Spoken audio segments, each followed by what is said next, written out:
technicien de maintenance frigoriste représente 70% des embauches à peu près.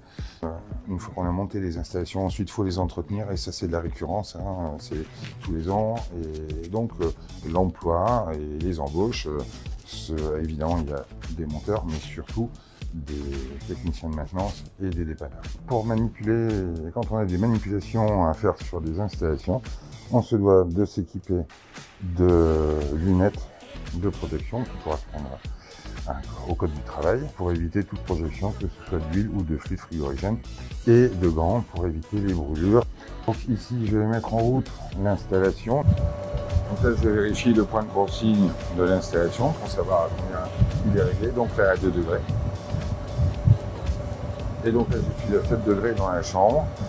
J'attends que mon compresseur se mette en route, donc il y a une inertie, hein, on ne peut pas prendre les relevés tout de suite. Hop. Donc je branche mon thermomètre et donc je vais aller prendre une température à l'entrée d'air et ensuite ici en sortie d'air. Je vérifie les échanges thermiques, entrée et sortie d'air, sur la partie froide et sur la partie chaude qui est donc le condenseur. Je vérifie la température d'entrée, hein, et ensuite je vérifie en fait que les calories qu'on extrait d'un côté, on a bien une restitution de l'autre côté. Après, on doit prendre aussi les pressions, très important. Donc là, par exemple, j'ai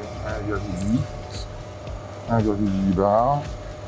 Après, en fonction de tout le relevé de température, des tensions, des intensités, on va pouvoir définir si l'installation fonctionne bien, si les échanges sont bons. S'il ne manque pas de fluide, s'il n'y en a pas trop non plus.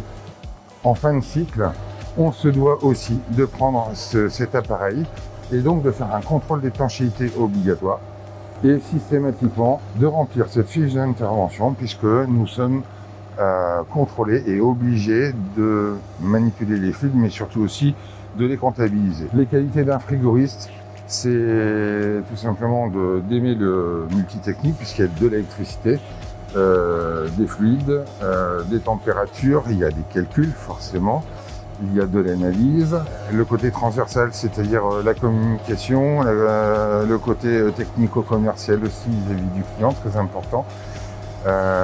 Aimer travailler, on va dire avec une forme d'indépendance puisqu'on est souvent tout seul, avoir une capacité à pouvoir s'adapter sur tout matériel thermodynamique. Toute personne qui vient se former en froid aujourd'hui, en fonction des résultats aux examens, c'est 100% d'embauche derrière. Le métier de frigoriste est un métier indispensable, donc métier d'avenir, qui va être exact aussi. Il faut réellement, c'est un métier passion.